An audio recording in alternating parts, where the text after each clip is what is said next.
Setan ngompol pegang lengan nenek sebelahnya seraya berkata, aku melihat ada dinding batu di bawah sana. Mari kita selidiki. Si nenek yang bukan lain adalah Sinto Gendeng, guru pendekar 212 langsung mengomel. Aku kemari mencari pedang naga suci 212 buat mengobati muridku yang sedang kapiran, bukan untuk menyelidik segala macam dinding. Lagi pula, apa kau lupa? Sepasang naga kuning pasti berada di dalam telaga ini. Salah bergerak, kita bisa menjadi mangsa mereka. Memang kita harus hati-hati, ikut bicara Panji. Selain sepasang naga dan makhluk api liang neraka, bukan mustahil Ki Gede Tapak Pamungkas memiliki makhluk peliharaan lain. Ketiga orang tersebut saat itu berada dalam telaga Gajah Mungkur. Berkat ilmu yang diberikan Ratu Duyung, mereka bukan saja sanggup berenang sampai jauh ke dasar telaga, tapi luar biasanya juga mampu bernafas dan bicara di dalam air. Tidak beda seolah mereka berada di daratan terbuka. Seperti diketahui, sebagai penguasa salah satu kawasan laut selatan, Ratu Duyung memiliki berbagai kesaktian, antara lain hidup di dalam air. Sehabis geger besar di Pangandaran, dia pernah membawa Wiro ke dasar laut. Karenanya tidak sulit baginya untuk menyirap memberi kekuatan pada Sinto Gendeng, Panji dan Setan Ngompol, hingga ketiga orang ini mampu berada dalam air. Malah ilmunya jauh lebih hebat dari yang dimiliki oleh tokoh rimba persilatan lainnya, yakni Si Kesur Jelantik. Nenek satu ini telah menolong dan memberikan ilmu serupa pada Putih Andini, namun hanya berkekuatan selama 100 hari. Sinto, jangan kau menakut-nakutiku. Nanti aku ngompol lagi, berkata Setan Ngompol yang sudah punya rasa tidak enak. Siapa yang menakut itu? Apakah seperti? Coba kau lihat ke kanan sebelah bawah, teriak Sinto Gendeng. Setan Ngompol lakukan apa yang dikatakan si nenek. Panji juga ikut menoleh. Begitu Setan Ngompol memperhatikan ke kanan, ke arah dasar telaga, pandangannya membentur satu sosok aneh bergelung yang bukan lain adalah naga kembar peliharaan Ki Gede Tapak Pamungkas yang sebelumnya sudah mereka lihat sewaktu masih berada di tepi telaga. Kau benar Sinto, celaka kita bertiga, kata Setan Ngompol. Kakek ini langsung tekap bagian bawah perutnya, tapi karena begitu takut dia tak bisa menahan kencingnya. Begitu air kencing si kakek mencemari air telaga, maka di dasar telaga terdengar suara menggemuruh. Air telaga menggelombang. Naga betina yang memang sudah tahu kalau ada makhluk lain di dalam telaga segera bergerak menggeliat. Kepalanya dibentang. Dari mulutnya keluar derisan keras yang membuat air telaga laksana ombak besar menghantam ke arah Sinto Gendeng, Setan Ngompol dan Panji, hingga ketiga orang ini terpental beberapa tombak. Naga betina ini siap menyerbu, tapi begitu sepasang matanya merah melihat cairan kuning yang mengambang di hadapannya, binatang ini keluarkan rikikan aneh dan panjang menggigitkan lalu bersurut menjauh. Hahaha, naga itu takut melihat air kencingku, kata Setan Ngompol tertawa mengekeh sambil menunjuk-nunjuk ke arah naga betina. Tapi suara tawanya serta merta lenyap dan berubah menjadi jeritan kaget ketika dari arah kiri naga jantan yang sebelahnya mendekam diam. Tiba-tiba muka gelungan tubuhnya lalu meluncur ke arah tiga orang itu. Kini bukan cuma Setan Ngompol yang bisa terkencing-kencing saking kaget dan takut, Sinto Gendeng juga ikut basah kainnya, sedang Panji serasa terbang nyawanya. Cairan kuning bertebaran di mana-mana, seperti naga betina tadi. Begitu melihat dan mencium air larangan yang keluar dari tubuh Setan Ngompol dan Sinto Gendeng, naga jantan merikik aneh dan melakukan dan meliupkan tubuh lalu berenang menjauh. Di dasar telaga untuk kesekian kalinya muncul suara menggemuruh disertai goncangan keras. Untuk beberapa lamanya, air telaga menjadi keruh menghalangi pemandangan. Nenek Sinto Gendeng. Tiba-tiba ada teriakan memanggil Sinto Gendeng. Dan siapa yang memanggil diriku di tempat seperti ini? Apa telaga ini ada hantunya? Ujar Sinto Gendeng. Dia memandang berkeliling, tapi air telaga masih keruh. Si nenek tak bisa melihat dengan jelas. Suaranya seperti suara anak kecil, kata Setan Ngompol seraya celingak-celinguk ikut mencari. Jangan-jangan ada tuyul di tempat ini. Apa ada tuyul berkeliaran dalam air? Sinto Gendeng pantang dua matanya besar-besar. Nek, saya di bawah sini. Setan Ngompol meniup ke bawah. Sesaat air telaga yang keruh menjadi jernih. Begitu dia memandang ke bawah, dia melihat satu dinding tinggi leku, laksana sebuah tonggak raksasa. Lalu pada bagian bawah dinding batu itu dilihatnya satu sosok terpentang seolah menempel ke dalam batu. Setan Ngompol pegang lengan Sinto Gendeng lalu menunjuk ke bawah sana. Kau lihat dinding batu itu? Lihat di sebelah bawahnya ada patung anak kecil. Saat itu air telaga telah jernih sekali. Penglihatan si nenek menjadi terang. Itu bukan patung, itu manusia, ujar Sinto Gendeng. Kalau patung mana mungkin bisa bicara? Kalau manusia mengapa menempel dalam dinding, tidak bergerak-gerak? Aku yakin itu manusia kalau mendengar dia kentut. Habis berkata begitu, Setan Ngompol tertawa mengekeh. Tidak terasa kembali air kencingnya keluar. Biar saya berenang ke bawah, berkata Panji. Ya, mari kita turun menyelidik. kata Sinto Gendeng yang menjadi penasaran. Lalu mendahului melesat ke bawah sejarak 5 tombak dari dasar telaga. Sinto Gendeng keluarkan seruan yang membuat setan ngompol dan kaget dan buru-buru tekap bagian bawah besarnya. Astaga, anak itu kiranya. Anak itu siapa? Bertanya setan ngompol. Sinto Gendeng tidak pedulikan pertanyaan orang itu. Terus saja dia berenang menukik ke dasar dinding. Kali ini hanya Panji terus mengikuti, sedang setan ngompol berhenti berenang karena dia lebih tertarik pada rangkaian tulisan yang tertera di dinding batu. Di sebelah atas tertulis besar kata-kata liang lahat. Namun belum sempat dia membaca seluruh tulisan yang ada di dinding berbentuk setengah lingkaran itu, tiba-tiba di bawah sana Sinto Gendeng berteriak memanggil. Si kakek segera berenang ke dasar telaga. Kau lihat sendiri, yang ada di dalam batu itu manusia atau patung? Kata Sinto Gendeng begitu setan ngompol sampai di dekatnya. Si kakek memandang ke bawah ke arah yang ditunjuk Sinto Gendeng. Walah, memang manusia, anak kecil. Matanya bisa kedap-kedip tapi tubuhnya tak bisa bergerak, melesat menempel ke dalam dinding batu. Dia memang tidak bisa bergerak tapi bisa bicara. Aku akan menanyanya. Aku kenal betul pada anak ini, kata Sinto Gendeng pula. Naga Kuning, aku tahu kawasan ini ada di bawah pengawasan. Tapi coba katakan dulu, permainan apa yang hendak kau perlihatkan padaku saat ini? Anak kecil yang dipendam di dasar liang lahat cibirka mulutnya lalu menjawab, ini bukan permainan. Saya dihukum pendam ke dalam batu ini oleh Kiai Gede Tapa Pamungkas. Apa orang tua itu masih ada di sekitar sini? Bertanya Sinto Gendeng sambil melirik berkeliling. Dia sudah pergi, tidak tahu pergi kemana. Ceritakan apa yang terjadi atas dirimu. Mengapa kau dihukum begini rupa? Nanti akan saya jelaskan, Nek. Tapi harap kau mau menolong membebaskan saya dari dalam batu ini. Kalau kesalahanmu tidak besar, pasti hukumanmu tidak seberat ini. Apa yang kau lakukan, bocah sial? Kau mengintip sang Kiai kencing atau bagaimana? Sinto, jangan membanyol. Aku bisa kencing, berkata Sinto Ngompol pula. Tubuhnya tak bisa bergerak. Mungkin dia ditotok, Nek, kata Panji pula. Kalau benar kau ditotok, cepat beritahu bagian tubuh sebelah mana yang ditotok agar aku bisa menolong, kata Sinto Gendeng. Saya tidak ditotok, tapi dipendam dalam dinding batu. Saya bisa bergerak kalau bebas dari pendaman, menerangkan Naga Kuning. Kalau begitu, biar aku tarik tangan dan kakimu, kata Sinto Gendeng pula. Lalu nenek ini cekal tangan kiri dan pergelangan kaki kanan Naga Kuning. Sekali menarik, pasti anak itu bisa dikeluarkannya dari pendaman batu. Tapi sampai mukanya mengerit, keriputan dan rahanya menggembung, sosok Naga Kuning tak bisa dikeluarkan. Tubuh anak ini menempel laksana jadi satu dengan dinding batu liang lahat. Sinto Gendeng tak mau mengalah. Dia kerahkan tenaga dalam. Tetap saja tubuh Naga Kuning tidak bergerak barang sedikit pun. Malah tiba-tiba dari bagian tubuh bawah sebelah belakang si nenek kelihatan gelembung-gelembung air banyak sekali disertai suara merapat berkepanjangan. Lalu air laut di sekitar situ mendadak menjadi bau. Sialat kau, Sinto. Kau kentut ya, teriak setan ngompol seraya berenang menjauh, sedang Panji tutup hidungnya dengan belakang telapak tangan sambil pergunakan tangan kanan untuk mendorong air di sekitarnya menjadi bau akibat kentut si nenek. Di dinding batu, Naga Kuning tertawa gelak-gelak. Sebaliknya, Sinto Gendeng hanya menyengir. Baru kentut saja kalian sudah kelabakan, belum lagi menghadapi bahaya besar, kata si nenek pula. Nek. Naga Kuning ikut bersuara. Bocah sialan, diam sajalah. Dan kau tua bangga tukang ngompol, jangan diam saja. Bantu aku mengeluarkan anak ini dari dalam batu. Kau juga, Panji, jangan pura-pura jadi orang geblek. Tarik pinggang anak ini. Menurut penglihatanku, anak ini tidak bisa dikeluarkan walau ada 100 kuda yang menarik tubuhnya, kata setan ngompol pula. Kau cuma bicara, bantu saja. Tarik pinggangnya, bentak Sinto Gendeng. Nek, kau. Nek, diam, bentak Sinto Gendeng, jengkel. Dengar dulu, Nek. Kakek ini benar. Tidak ada satu kekuatan pun yang bisa mengeluarkan tubuh saya dari dalam dinding batu yang kirat ini. Kalau begitu, nasibmu benar-benar bersial. Kau akan mampus cepat atau lambat. Sudah, aku hanya menghabiskan waktu saja. Aku ada urusan di dasar telaga ini. Saya tahu apa yang kau cari.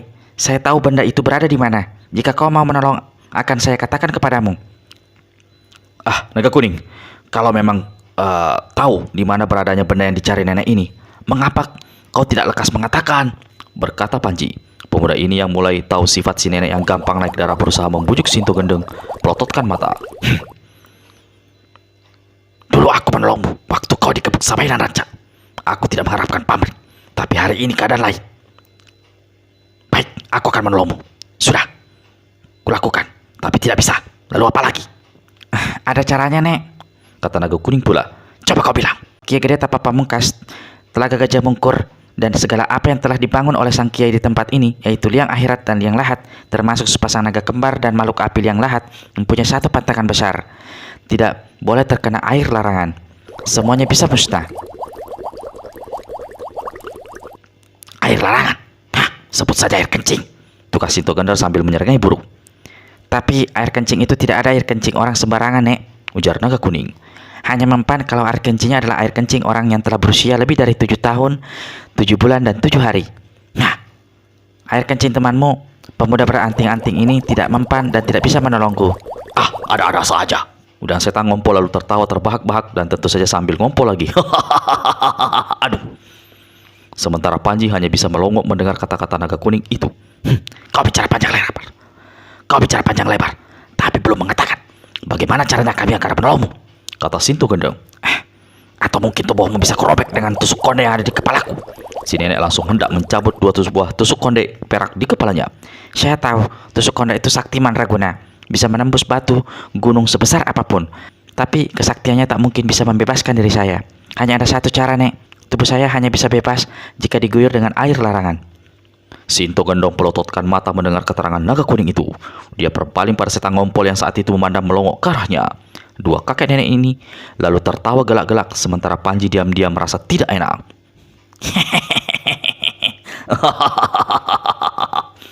Dia tidak melihat ada hal yang lucu.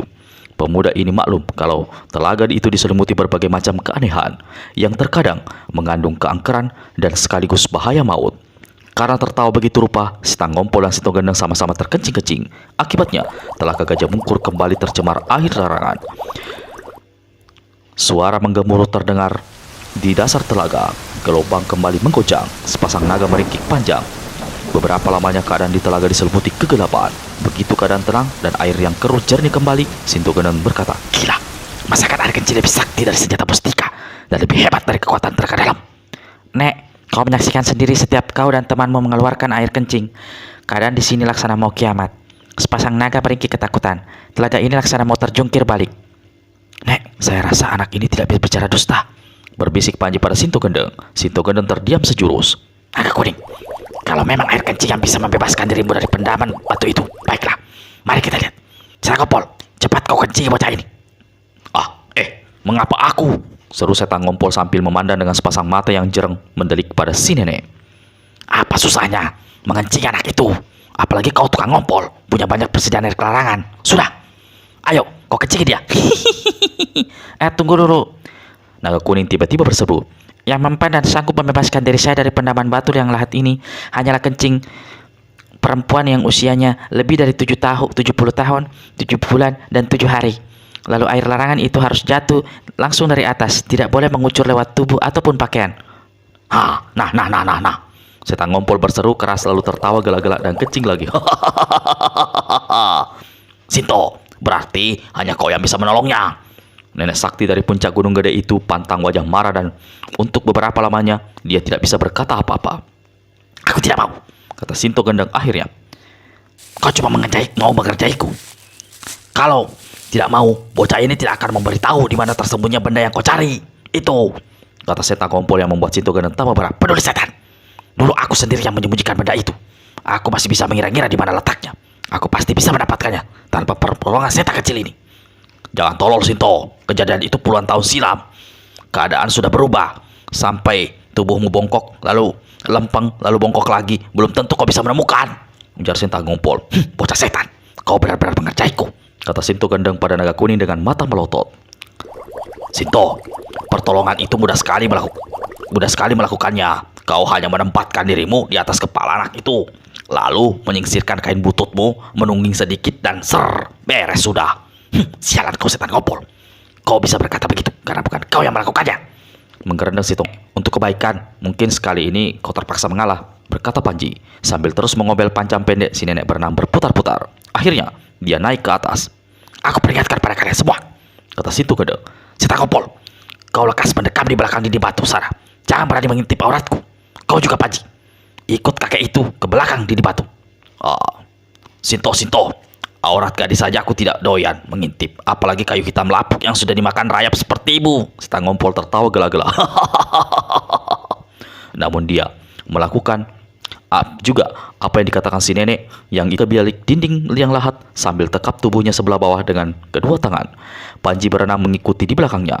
Sinto Gendeng kembali memaki panjang pendek lalu bergerak mendekati dinding batu. Tepat di atas kepala naga kuning. Bocah setan, aku akan menolongmu. Tapi awas, jangan kau berani melirik atau mengintip di atas. Kalau itu kau lakukan, jangan menyesal. Kedua matamu akan aku korek dan seumur hidup kau akan kupendam dalam dinding batu celaka itu. Naga kuning mencibir. Nek, sepasang mata ini memang sudah puluhan tahun tidak melihat orang terlarang. Tapi kau tahu siapa diri saya. Lagi pula mana mungkin saya berlaku tidak hormat terhadap orang yang hendak menolong. Seperti diketahui, naga kuning alias naga kecil ini hanyalah sebenarnya adalah seorang kakek berusia jauh lebih tua dari Sinto Gendeng atau setan ngompol. Sudah, kau bocah tua bangka pandai bicara. Aku akan segera menolongmu. Tutup matamu. Sinto Gendeng lalu tempelkan tubuhnya sebelah belakang yang bungkuk ke dinding liang lahat tepat di atas sosok naga kuning yang terpendam di dalam dinding batu itu. Naga kuning segera pejamkan kedua matanya, tapi setelah menunggu cukup lama tidak terjadi apa-apa. Nek, kau masih berada di atas atau bagaimana? Naga kuning bertanya. Diam, aku masih tepat di atas dinding. Aku masih di dekat dinding, di atas kepalamu. Tutup mulutmu. Kau hanya membuyarkan perhatianku. Terdengar bentakan Sinto Gendeng. Naga kuning tak berani berkata apa-apa lagi. Tapi setelah kembali menunggu cukup lama dan tak terjadi apa-apa, anak ini menjadi tidak sabaran. Kedua matanya dibuka. Nek, tutup mulutmu, tutup matamu, atau kutusuk sampai kau buta. Saya sudah menunggu lama, tapi kau tidak kencing-kencing juga, jawab naga kuning. Walau sesaat, tapi anak ini masih sempat melihat si nenek di atasnya, menempel di atas dinding batu menungging. Dia berusaha menahan diri agar tidak tersenyum, apalagi sampai tertawa cekikikan. Dalam hati, anak ini berkata, seumur hidup baru sekali ini aku melihat nenek-nenek. Ternyata menyerupai ikan pepes kering kujemur matahari. Dari sebelah atas terdengar suara Sinto Gendeng. Aku sudah berusaha kencing, tapi tidak bisa-bisa. Kencing sialan. Dipaksa tidak mau. Biasanya sebentar-sebentar aku kencing. Di balik dinding batu liang lahat dan setan ngompol dan Panji tertawa cekikikan mendengar ucapan Sinto Gendeng tadi. Sebaliknya, Sinto Gendeng keluarkan suara menggerendeng, lalu menggadang sekuat tenaga agar bisa kencing hingga tubuhnya bertambah bungkuk hampir terlipat. Setelah berusaha setengah mati, tiba-tiba naga kuning merasa ada air hangat laksana meluncur membasahi kepalanya. Air hangat dan bau pesing itu turun ke muka terus membasahi tubuhnya. Si bocah seperti memuntah ketika air kecil membasahi mukanya, mengalir ke bawah hidung, turun ke bibir dan hampir tertelan. Pada saat yang sama, naga kuning merasa dinding batu di mana tempat dia menjadi panas. Tiba-tiba didahului suara penggemuruh seolah datang dari telaga yang membuat dinding batu liang lahat itu bergoncang keras. Tubuh naga kuning terpental keluar. Ada hawa aneh menderar keras dalam tubuh yang membuat Sinto Gendeng tersapu sampai beberapa tombak. Hai, apa yang terjadi? Terdengar suara setan ngompol berseru. Kakek ini dalam keadaan terkencing-kencing keluar dari balik dinding batu bersama Panji. Wajah mereka tampak pucat. Dilihatnya, naga kuning melayang dalam air, sedang Sinto Gendeng tengah berenang mendekati anak itu. Bocah setan, kau sudah kutolong. Sekarang katakan, di mana beradanya benda yang kucari? Tahu-tahu, si nenek sudah berada di depan naga kuning yang saat itu tengah mengusap mukanya berulang kali, berusaha membersihkan sisa-sisa air kencing Sinto Gendeng yang ikut tadi membasahi mukanya. Nek, terlebih dahulu saya mengucapkan terima kasih. Kalau kau tidak mengencingi diri saya akan terpendam selamanya di liang lahat itu. Sebelum saya memberi keterangan, saya mau bertanya dulu. Mana kakek yang dulu ikut mengobati lengan saya yang patah? Dan siapa kakek satu ini? Apa pacarmu yang baru? Panji tersentak mendengar ucapan si bocah yang begitu berani. Setan ngompol sesaat melongok, lalu tertawa gelak-gelak dan kencing lagi. Aduh. Sebaliknya, Sinto Gendeng langsung naik darah. Bocah kurang ajar. Nah, kau minta aku gebuk. Harap maafkan. Bukan maksud saya mau kurang ajar. Cuman mau menanya saja. Itu tanda saya suka padamu dan juga pada orang tua berjuluk kakek segala tahu itu. Bocah sialan. Kalau kau memang benar-benar anak kecil, boleh saja kau bilang suka padaku. Apa kau tidak sadar? Sudah berapa umurmu? Maafkan saya. Saya memang tidak tahu diri. Kata naga kuning pula tersipu-sipu malu. Ketika si nenek tidak melihat ke arahnya, dia mencibirkan bibirnya. Setan ngompol mendekati Sinto Gendeng dan bertanya, menurutku, anak ini paling bantar, baru berusia 12 tahun. Aku tidak mengerti pertanyaanmu tadi. Memangnya bocah itu berapa usianya? Kau tak perlu mengerti. Dibikin mengerti, kau tidak akan mengerti. Yang kau mengerti cuma bisa besar alias ngompol, jawab Sinto Gendeng membentak saking kesalnya. Dibentak begitu rupa dalam air, setan ngompol melayang mundur dan unjukkan muka sedih. Dalam keadaan seperti itu, tetap saja dia kembali mengompol. Apa kataku? Sedih saja kau bisa ngompol, kata si nenek. Dia berpaling pada naga kuning. Kau tunggu apa lagi? Ayo beritahu, di mana beradanya benda yang aku cari itu? Nek, di dasar telaga ini tersimpan berbagai benda rahasia. Belasan orang coba mencarinya. Mereka bukan saja tidak berjodoh dengan benda-benda itu, tapi mereka hanya mencari kematian. Tolong kau beritahu benda apa yang tengah kau cari. Bocah geblek, maki Sinto Gendeng. Kau mau menipuku atau bagaimana? Tadi kau bilang tahu apa yang aku cari. Sekarang malah bertanya. Maafkan saya, Nek. Soalnya seperti saya bilang tadi, ada beberapa benda yang sangat berharga dicari orang di Telaga Gajah Mungkur ini. Saya takut memberi keterangan keliru. Setelah menggerendang lebih dahulu, baru si nenek memberitahu. Aku mencari sebilah pedang sakti. Pedang naga suci 212. Senjata ini tidak bersarung. Bentuknya bergulung seperti ikat pinggang. Puluhan tahun lalu, pedang itu aku sembunyikan di satu tempat di dasar telaga ini. Sekarang, senjata itu harus segera kutemukan untuk mengobati muridku. Maksudmu mengobati pendekar Rosa Tudoberosa, Bleng? Tanya naga kuning. Betul, jawab Sinto Gendeng. Lalu tidak sabaran dia berkata, ayo lekas, kau terangkan di mana pedang itu beradanya. Naga kuning. Tiba-tiba Panji berkata, aku punya seorang sahabat, gadis bernama Putih Andini, berpakaian serba merah. Katanya dia kesini, mau mencari sesuatu sebuah batu. Setan alas, teriak Sinto Gendeng. Gadis hantu siapa yang kau tanya? Jangan berani bicara memotong ucapan orang. Kau tahu, aku tidak suka kau ikut ke tempat ini. Kalau bukan gara-gara kakek segala tahu, sialan itu. Jangan harap. Sinto, jangan mementak terus-terusan. Aku jadi kaget-kagetan dan kencing terus. Setan ngompol berkata. Tadinya si nenek juga hendak mendamprat kakek satu ini, tapi dia akhirnya berpaling pada naga kuning dan berkata, kau masih belum mau bicara, mengatakan di mana pedang sakti itu. Naga kuning menghela napas dalam. Wajahnya tampak burung. Nek, sebenarnya kau datang terlambat. Mata Sinto Gendeng membeliak. Wajah tuanya membersihkan 1000 kerutan. Setan ngompol yang merasa tegang mendengar percakapan kedua orang itu diam-diam kembali terkencing di celana.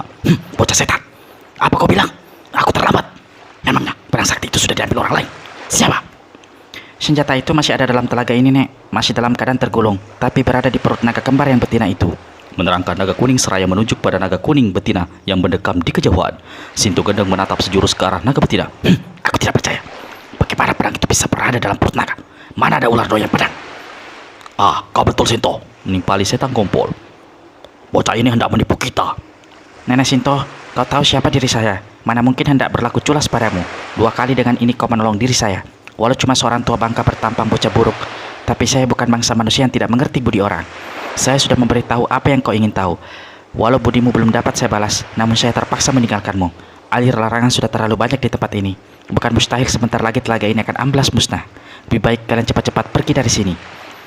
Sebelum aku menemukan pedang itu, aku tidak akan keluar dari telaga Gajah Mungkur ini, jawab Sinto Gendeng. Dan kau bocah geblek, jangan buru-buru ngambek. Apa yang barusan kau bilang tidak masuk akal.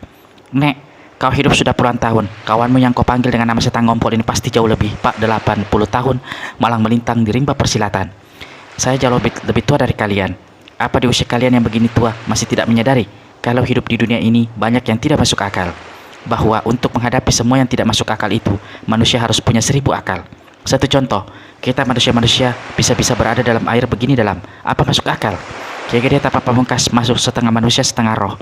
Sepasang naga kembar bukan ular biasa. Bukan ular besar biasa. Di luar langit masih ada langit lain. Di luar akal masih ada akal lain. Siapa berani melupakan kekuasaan Gusti Allah? Lo jadi terdiam mendengar ucapan naga kuning, tetapi tak urung Sinto Gendeng tetap saja unjukkan wajah cemberut. Nek, kata naga kuning lagi. Saya melihat dengan mata kepala sendiri pedang sakti bergulung itu ditelan oleh naga betina. Dan bukan cuma pedang naga suci 212. Ada seorang gadis cantik bernama Putih Andini ikut ditelan naga dan kini mendekam di dalam perut binatang kejadian itu. Sinto Gendeng keluarkan seruan tercekat dan pandangi naga kuning dengan mata melotot, sementara setan ngompol lagi terkencing-kencing karena terkaget mendengar keterangan si bocah yang mengejutkan. Sementara itu, Panji menjadi pucat pasi. Putih Andini, Putih. Pemuda ini menyebut nama si gadis berulang kali. Kalau keteranganmu betul, apa yang harus aku lakukan untuk mendapatkan pedang yang ada dalam perut naga itu? Juga menolong gadis yang kau bilang cantik itu, ujar setan ngompol. Lalu dia berkata pada Sinto Gendeng. Turut ceritamu, bukankah gadis itu yang kau katakan sebagai cucu Sukatandika, bekas kekasihmu di masa muda? Kembali Sinto Gendeng unjukkan muka cemberut. Urusan utama, kau mendapatkan pedang naga suci 212. Soal cucu tua gila itu, kalau memang bisa kutolong akan kulakukan. Tapi jika orang ditelan ular, menurutmu apa masih bisa hidup? Menyedihkan sekali kalau gadis yang katanya cantik itu sampai menemui ajal ditelan ular, kata setan ngompol pula. Ah, naga kuning, kau pasti tahu bagaimana cara mendapatkan pedang dan menyelamatkan gadis itu. Ah, naga kuning, kau harus menolong kami, ujar Panji. Saya tidak tahu bagaimana caranya. Mungkin kita terpaksa menunggu. Kami tidak punya waktu lama. Selain hanya bisa bertahan sampai tengah malam nanti, juga muridku perlu cepat disembuhkan. Satu peristiwa besar yang menebar nyawa dan darah agaknya akan terjadi di Gajah Mungkur ini. Kami harus bergerak cepat sebelum orang-orang lembah akhirat menimbulkan bencana lebih besar. Ah, naga itu takut dengan air kencing, berkata Panji. Bagaimana kalau kalian berdua mengguyurnya dengan air larangan? Begitu dia mampus, kita bedol perutnya. Ah, kau betul Panji, ujar Sinto Gendeng pertama kali menyetujui ucapan si pemuda. Setan ngompol. Ayo lekas, siapkan kencingmu yang banyak. Kita serbu ular naga betina itu, kata Sinto Gendeng. Ah, Nenek Sinto, kakek setan ngompol. Naga itu bukan binatang biasa. Air larangan memang bisa membunuhnya. Namun kalau dia mati, setauku tubuhnya juga akan lenyap, berubah menjadi pasir kuning. Rohnya melesat ke angkasa. Aku khawatir bersama rohnya dia akan membawa serta pedang naga suci 212 dan gadis bernama Putih Andin itu. Mendengar keterangan naga kuning itu, 3 orang yang berada di hadapan naga kuning menjadi bingung. Ini urusan gila. Pasti ada cara untuk mendapatkan senjata itu. Apapun akan kulakukan untuk menolong muridku. Seandainya pedang itu sudah kau dapat dan pendekar 212 berhasil disembuhkan, lalu apa yang akan kau lakukan dengan pedang naga suci 212 itu, Nek? Pertanyaan naga kuning yang tiba-tiba itu membuat Sinto Gendeng sesaat terdiam. Tapi tiba-tiba dia membentak marah yang membuat setan ngompol tersembur air kencingnya. Putih setan, aku sekarang tahu apa yang ada di benakmu. Kau sengaja tidak mau menolongku karena kau khawatir aku akan mengambil dan menguasai pedang itu. Saya memang ditugaskan oleh Kiai Gede Kapa Pamungkas untuk menjaga segala sesuatu yang ada di dalam telaga Gajah Mungkur. Setelah sang Kiai meninggalkan telaga, tanggung jawab lebih besar berada di pundak saya. Kau bocah tolol, tua bangka geblek. Kiai Gede Kapa Pamungkas telah menghukum. Mengapa kau masih pedulikan orang yang sudah tidak ada itu? Menunggas Sinto Gendeng. Nek, Kiai Gede menghukum saya karena memang saya bersalah. Walau dia tidak ada lagi di tempat ini, tapi beban tugas yang diberikannya tetap menjadi tanggung jawab saya. Saya hanya ingin mengatakan, jika pedang itu kau pergunakan sepenuhnya untuk menyebutkan muridmu, siapa yang mau mencegah? Tetapi setelah muridmu sembuh, kau masih ingin menguasai senjata mustika sakti tersebut, maka itu berarti menyalahi maksud dan tujuan, menyalahi adat dan aturan. Bocah pintar ngomong, semprot Sinto Gendeng. Kamu dalam hidup ini, manusia harus memakai 1000 akal. Apa salahnya kalau aku mengikuti kata-katamu itu dan memiliki pedang naga suci 212? Dulu pun senjata itu sudah berada di tanganku. Daripada jatuh ke tangan orang jahat, bukankah lebih baik aku yang menguasainya? Peduli setan dengan segala adat dan urusan, aturan, maksud dan tujuan bisa berubah menjadi keadaan. Sesuai keadaan, itu baru namanya hidup memakai akal. Naga kuning tersenyum. Manusia memang harus memakai 1000 akal dalam menghadapi tantangan hidup. Tapi akal yang mana? Ada akal yang sepenuhnya datang dari otak atau alam pikiran. Ada akal yang memadu otak dengan perasaan hati. Lalu ada akal yang mempergunakan otak tapi juga dipengaruhi oleh dorongan yang datang dari bawah pusar. Saya tidak tahu kau memakai akal yang mana, Nek. Jika maksudmu mendapatkan pedang naga suci bukan semata karena hendak menolong muridmu, saya khawatir kau akan menghadapi urusan besar. Karena Kiai telah menceritakan riwayat pedang itu. Senjata pustaka itu hanya boleh dimiliki oleh seseorang. Terserah orang itu nanti mau memberikan kepada siapa. Saya rasa kau sudah tahu hal itu, Nek. Jadi tak perlu saya beberkan. Dari wajah si nenek naga kuning maklum kalau Sinto Gendeng masih tidak puas. Maka dia menunjuk ke arah dinding batu liang lahat. Nek, sebelum kita meneruskan bicara, ada baiknya kau membaca dulu apa yang tertera di dinding batu itu. Perlu apa aku mengikuti nasihatmu? Membaca segala tulisan bobrok di atas batu sialan, bentak Sinto Gendeng. Naga kuning tidak peduli. Dia berenang ke atas. Setan ngompol ikut berenang di atas karena sebelumnya memang dia sudah membaca sedikit serangkaian tulisan di atas batu itu. Sampainya di atas dan melihat Sinto Gendeng masih tetap berada di bawah sana, naga kuning berseru, Nek, jika kau tak mau membaca sendiri tulisan di batu ini, biar aku bacakan dan kau silahkan pasang kuping mendengarkan. Lalu naga kuning membaca keras-keras rangkaian tulisan yang ada di batu itu. Liang lahat, sesungguhnya insan hidup terbuat dari tanah. Hidupnya terbatas dari tanah dan ke tanah. Namun mengapa manusia menjadi lupa, bersikap sombong, membusung dada, bersikap angku besar kepala? Insan hidup tak ada arti di hadapan sang penguasa. Tapi mengapa insan berani menantang sang pencipta? Berani tapi putih, lembut tapi jantan, perkasa tapi jujur. Bukankah itu lebih baik daripada berani tapi hitam, lembut tapi culas, perkasa tapi serakah? Liang lahat, di sini tersimpan saksi bisu dari keserakahan, saksi buta dari keculasan, saksi tuli dari ketidakjujuran. Bisakah kekuatan insan memecah kebisuan, menyalahkan kebutaan hati, mendengar desak ketidakadilan? Bisakah tongkat si buta mengetuk membuka pintu kebenaran yang kuasa dan sang pencipta adalah tempat bertanya? Tempat meminta adalah manusia. Tempat meminta. Adakah manusia bertanya dengan segala kebersihan hati? Adakah insan meminta dengan kejujuran jiwa? Naga kuning belum sempat mengakhiri membaca bait-bait tulisan yang ada di atas batu itu. Masih tertinggal satu bait lagi, namun Sinto Gendeng yang merasa semua yang dibacakan si bocah sengaja untuk menyindir dirinya, kembali menjadi marah dan membentak. Naga kuning, kau boleh membaca tulisan itu sampai 1000 kali. Boleh dari pagi sampai pagi lagi, 7 hari 7 malam. Jangan harap aku akan terpengaruh. Kalau saja kau bukan orang yang dipercaya Ki Gede tanpa pamungkas guruku. Sudah dari tadi kau kulabrak. Sekarang dengar ucapanku. Apa yang akan kulakukan nanti dengan pedang naga suci Dewa 12 adalah urusanku sendiri. Jika kau coba menghalangi, aku terpaksa akan mengumpulkan segala macam budi. Kalau mau main begitu, Nek, urusan lebih baik diselesaikan sekarang. Sebelum semuanya menjadi kapiran, saya akan mendahulinya mendapatkan senjata sakti itu. Kalaupun kau berhasil mendapat pertama kali, saya bersumpah untuk merampasnya. Merasa ditantang, marahlah. Kalaupun kau berhasil mendapatkan pertama kali, saya bersumpah untuk merampasnya. Merasa ditantang, marahlah Sinto Gendeng. Dia tarik. Dia tidak peduli lagi siapa adanya naga kuning. Melihat ketegangan yang terjadi, setan ngompol sudah terkencing-kencing. Dia berusaha mencegah terjadinya bentrokan, namun saat itu didahului satu pekikan keras nenek sakti dari Gunung Gede. Itu melesat ke arah si anak. Bocah setan, aku tidak meminta kau membalas segala budi pertolonganku, tapi adalah tolol dan kurang ajar kalau kau mencoba menghalangiku. Tangan kanan si nenek bergerak ke arah kepala. Setan ngompol maklum apa yang akan dilakukan si nenek. Cepat-cepat dia tekap perutnya sebelah bawah. Panji yang juga sudah bisa memperkirakan apa yang hendak diperbuat Sinto Gendeng segera berseru, Nek, jangan serang anak itu. Kita memerlukan dia. Yang dikhawatirkan pemuda ini adalah kalau dia sampai kehilangan jejak putih Andini. Namun Sinto Gendeng yang sudah hilaf karena nekat dan marah, gerakan tangannya, 2 susuk konde perak laksana sepasang anak panah lepas dari busurnya melesat berkilauan di dalam air. Tusuk konde pertama kali mencari sasaran tepat di mata kiri si bocah, satunya lagi mengarah dada kiri tepat di jurusan jantung. Jelas Sinto Gendeng bertekad menghabisi anak itu. 5 tusuk konde yang selalu menancap di kepala Sinto Gendeng bukanlah tusuk konde biasa, karena merupakan senjata yang sangat berbahaya dan mengandung racun mematikan. Kini, 2 dari tusuk konde itu dipakai untuk menyerang dan membunuh naga kuning. Naga kuning yang mendapat serangan itu seolah terkesigap dan tak percaya kalau si nenek benar-benar hendak menurunkan tangan jahat kepadanya. Dia tidak sempat bergerak ataupun mengelak ataupun menangkis. Dalam keadaan seperti itu, tiba-tiba berkiblat satu sinar putih yang menyilaukan yang sesaat menerangi seantero dasar telaga. Air telaga yang ingin dingin berubah menjadi panas. Tusuk konde perak yang melesat ke arah mata kiri naga kuning terpental ke atas sewaktu. Ujung tusuk konde itu hanya tinggal setengah jengkal dari sasaran. Seseorang telah turun tangan menolong anak itu. Namun, tusuk konde yang kedua yang melayang mengarah jantung tidak mungkin dihindari. Ujung tusuk konde yang lancip menghantam telak dada kiri naga kuning. Tapi, begitu menyentuh dada si anak, senjata itu tidak mampu melukainya, apalagi menancap tembus dan menusuk sampai ke jantung. Seolah menghantam satu permukaan licin dan atos. Tusuk konde itu terpental ke samping. Kurang ajar. Bocah itu ternyata memang benar-benar telah memiliki ilmu lumba-lumba putih yang membuat tubuhnya licin seperti kulit ikan, mengomel Sinto Gendeng. Tapi, siapa yang barusan menolong menangkis tusuk konde yang mengarah ke matanya?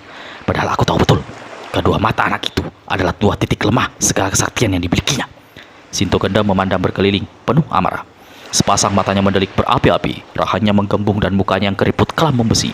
Dalam marahnya, dia melihat 2 sosok tubuh melayang dalam air. Begitu mengenali kedua orang itu, maka meledaklah dampratnya. Sebelum kita melanjutkan apa yang terjadi di dasar telaga Gajah Mungkur, mari kita ikuti dulu apa yang berlangsung di salah satu tepian telaga. Setelah gurunya Eyang Sinto Gendeng dan setan ngompol masuk ke dalam telaga bersama Panji alias Datu Pangeran Rajo Mudo dan perginya kakek segala tahu, di tepi telaga hanya tinggal pendekar 212 Wiro Sableng dan Ratu Duyung. Untuk beberapa lamanya, kedua orang ini hanya berdiam diri. Sesekali Wiro melirik. Gadis di sebelahnya dilihatnya memandang ke arah telaga terus-terusan. Murid Sinto Gendeng ini mendehem beberapa kali, lalu membuka pembicaraan dengan bertanya, menurutmu, apakah guruku akan berhasil mendapatkan pedang naga suci 212 itu?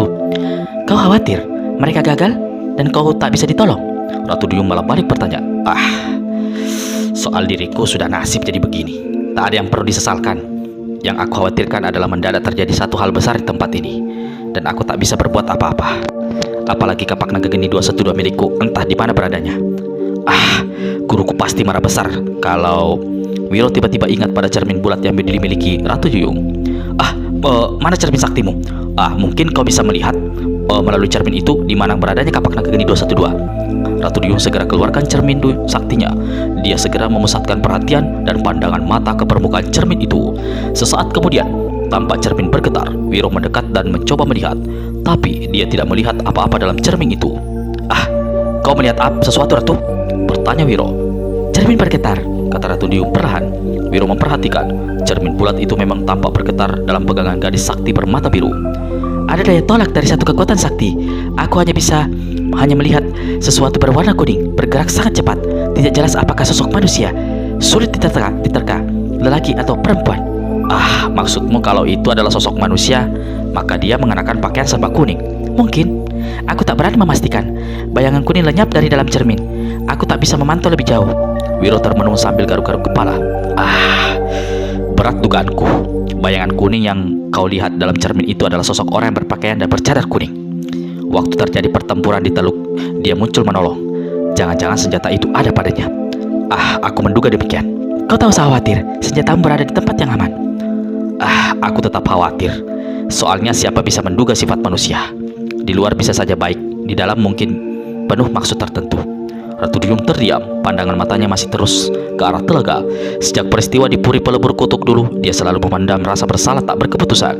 Walau sebelumnya masalah itu sempat dibicarakan antara dia dan Wiro yang telah menganggap selesai, namun di lubuk hati gadis ini selalu ada perasaan penyesalan yang sulit dilupakannya. Karena itu, setiap Wiro mengatakan sesuatu, dia seolah merasa bahwa ucapan pemuda itu seolah merupakan sindiran yang ada hubungannya dengan peristiwa lama. Melihat sang ratu berhening diri, diam-diam Wiro menduga mungkin gadis itu tersinggung dengan ucapannya tadi.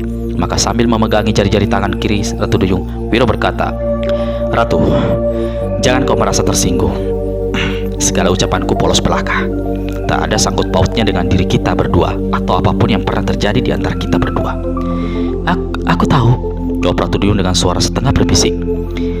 Tapi sulit bagiku melenyapkan rasa bersalah dari lubuk hati ini. Hanya Tuhan yang tahu bagaimana perasaanku terhadap diriku sendiri dan terhadap dirimu.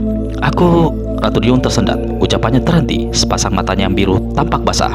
Wiro meremas jari-jari tangan gadis itu.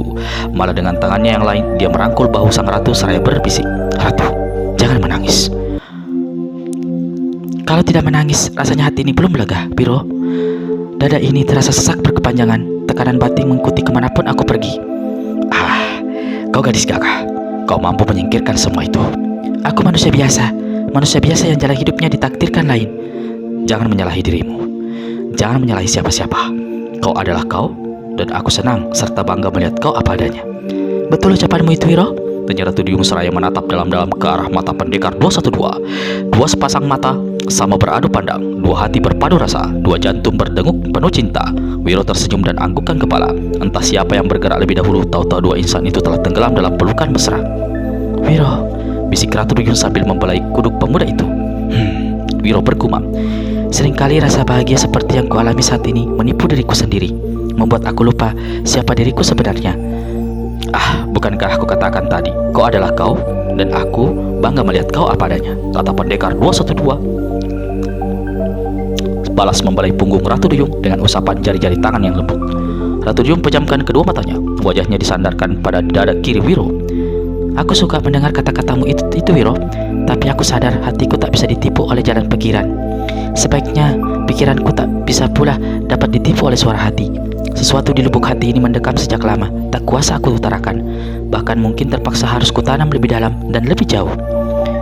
Lebih dalam dari pusat bumi, lebih jauh dari ujung dunia. Biarlah hanya getarannya saja yang tetap hidup dalam alamku ini yang serba aneh. Alamku yang tak mungkin bersatu dengan alammu." Wiro mendekap pipi Ratu Duyung dengan kedua tangannya, lalu mengangkat kepala gadis itu. Sepasang mata biru Ratu Duyung tampak berkaca-kaca. Walau basah oleh air mata, tapi di balik segala kedukaan yang masih berada, terbayang cahaya bahagia dan mesra. Sudah sejak lama, gadis ini membayangkan betapa indah dan mesranya jika dia berada dalam pelukan Wiro. Semua ini menjadi kenyataan. Mereka bermesraan, namun sampai berapa lama kemesraan ini akan didapat dan dirasakannya? "Tuhan, jangan kau pupus dan sirnakan kebahagiaan ini dari tanganku." Suara hati muncul dari lubuk hati Ratu Duyung yang lebih merupakan bayangan ketakutan daripada permintaan. Lehernya yang putih jenjang bergerak-gerak pertanda dia berusaha menahan gelora hatinya. Wiro menunduk dengan permukaan bibirnya ditelusurinya leher dan tengkuk yang ditumbuhi rambut-rambut halus itu. Ratu Duyung merasakan kehangatan yang tak pernah dialami sebelumnya saat terbayang kembali olehnya peristiwa di Puri Pelebur Kutuk ketika mereka berdua-dua berada di atas ketiduran tanpa salai benang pun menutupi aurat. Ratu Duyung mendesah halus, tubuhnya menggeliat. Pelukannya tiba-tiba menggencang seolah Wiro tidak akan dilepaskannya untuk selama-lamanya. Wiro merasakan dada basah keringatan bernenguk kencam di wajahnya yang memanas. Hampir dia terlupa dan hendak membenamkan wajahnya ke belahan dada gadis itu. Tiba-tiba Wiro ingat, perlahan-lahan ditariknya kepalanya. Dilihatnya wajah Ratu Duyung memerah, sepasang matanya terpejam, bibirnya yang merah terbuka merenggang dan cuping hidungnya bergerak-gerak. Wiro ingin sekali mengecup bibir yang bagus dan basah itu, namun pemuda ini masih dapat menahan diri. Dalam gelora yang membakar darahnya, dia masih ingat untuk tidak berbuat lebih jauh. Jangan sampai dorongan hatinya mempengaruhi jalan pikiran. "Ah, Ratu," bisik Ratu Duyung di antara desa napasnya yang panas dan menderu. "Tadi kau mengatakan alammu masih berbeda dengan alamku. Padahal setelah peristiwa di Puri itu, bukankah kutukan yang menimpa dirimu yang telah sirna? Kau bukan lagi makhluk setengah ikan setengah manusia. Kau benar-benar telah menjadi seorang anak manusia, seorang gadis dengan segala kecantikan, keanggunan dan kesucian yang ada." Sepasang mata Ratu Duyung yang basah masih terpejam. Dua tangannya masih merangkul lembut punggung dan belakang kepala pemuda itu. "Kau betul. Diriku dan juga diri semua anak buahku telah terbebas dari kutukan yang menyengsarakan itu. Namun dalam kebahagiaan itu, aku juga menyadari sekian lama hidup di dasar samudera dalam alam yang berbeda telah menjadikan diriku bersatu mendarah daging dengan alam yang serba aneh itu, membuat diriku asing di tengah alammu. Walau wujud diriku tidak beda dengan manusia lainnya, aku merasa diri ini tidak punya tempat dalam dunia ini." "Ah, itu hanya perasaanmu saja, Ratu. Perlahan-lahan pasti kau akan terbiasa. Kau akan merasakan betapa bahagianya hidup di dunia ini, dengan segala masalahnya yang baik suka maupun duka." Ratu Duyung gelengkan kepalanya. Air matanya jatuh berderai dari celah-celah barisan bulu matanya yang panjang dan letih. Mulutnya terbuka, namun tidak ada ucapan yang sanggup dikeluarkannya. Hanya suara hatinya yang berkata dan tak mungkin terdengar oleh Wiro. "Kau tidak tahu, Wiro. Bukan hidup di alam itu yang menakutkan diriku, tapi hidup tanpa dirimu di sampingku yang membuat aku seolah merasa mati dalam hidup ini. Aku boleh tahu besarnya kasih sayang kecintaanku kepadamu, tapi aku tidak tahu apakah kau memiliki dan berapa besar rasa kasih dan sayang rasa cintamu terhadapku. Yang aku tahu adalah aku tak bakal dapat memiliki dirimu. Ini seperti sudah menjadi sebuah takdir. Kau tak akan pernah menjadi milikku. Hati ini tahu, perasaan ini mengerti. Ada seseorang yang lain yang kau kasihi dan kau cintai dengan seputih hatimu. Wiro, setinggi gunung kasih sayangku, sedalam lautan cintaku padamu, tapi aku sadar bahwa aku hanya akan meratap dalam kebahagiaanmu bersama gadis lain itu." Ratu Duyung berusaha menahan seungguk tangis hingga bahu terguncang-guncang. Wiro peluk gadis ini erat-erat. Terasa kehangatan air mata Ratu Duyung menyentuh dadanya. "Ah, Ratu, kau harus berani menghadapi kenyataan. Hidup yang sebenarnya, hidup adalah hidup yang di alam ini, bukan di alammu. Kita akan bersama-sama. Kita akan berjalan berdampingan dalam suka maupun susah." Ratu Duyung angkat kepalanya. Sepasang matanya yang biru dibuka, menatap lembut penuh mesra. Senyum menyeruak di bibirnya yang bagus. "Semua yang kau ucapkan itu pancaran suara hatimu yang tulus. Tapi Wiro, tidak mungkin kita bersama berjalan berdampingan dalam suka maupun susah, karena aku tahu kau bukan milikku. Ada gadis lain yang lebih baik dan cocok untuk dirimu." Wiro hendak menggaruk kepalanya mendengar kata-kata Ratu Duyung itu, tapi si gadis tersenyum dan pegangi tangan sang pendekar. "Kau tahu hal itu, Wiro. Kau tidak akan mau menipu dirimu sendiri. Yang aku pinta saat ini hanya izinkan diri ini sedikit lebih lama berada dalam keadaan seperti ini, bermesra, berdua-duaan dengan dirimu. Karena mungkin ini kesempatanku yang pertama dan yang terakhir." Memangnya kau mau kemana? Mau melakukan apa?" tanya Wiro. "Kau bukan milikku tapi milik gadis lain. Cintamu bukan milikku tapi milik seorang yang lain. Kau harus mengakui itu. Aku tak perlu menyebut siapa adanya gadis itu." Aku..." Wiro gelengkan kepala dan usap pipi sang ratu dengan jari tangan kanannya. Kalau kau sudah tahu, aku akan berterus terang padamu. Aku memang pernah menyukai dan mencintai seorang gadis." Ratu Duyung pejamkan sepasang matanya yang biru. Jauh di lubuk hatinya seorang ada sembilu menyenyat perih. Bibirnya bergetar-getar. Tapi aku hanya bertepuk sebelah tangan. Terdengar kembali suara Wiro. Aku senang orang tak suka. Aku sayang orang tak cinta." Ratu Duyung perlahan buka matanya. Gadis ini berusaha menguatkan hatinya untuk bisa berucap. "Wiro, cinta tak selalu seperti apa yang kita lihat. Bagi seorang gadis, cinta yang ada dalam hatinya terhadap seorang pemuda tidak ubahnya seperti gunung es yang kelihatannya hanya secuil di permukaan samudera. bagian cinta yang sangat besar disimpan dan disembunyikan di bawah permukaan laut. Di dalam lautan, hati sanubarinya dipeliharanya baik-baik. Aku tidak mengerti, ujar Wiro kembali. Dia hendak menggaruk kepala, tapi lagi-lagi tangannya dipegang oleh Ratu Dium. Gila, kepalaku mau pecah rasanya kalau gatal. Aku tak bisa menggaruk. Lepaskan peganganmu, Ratu.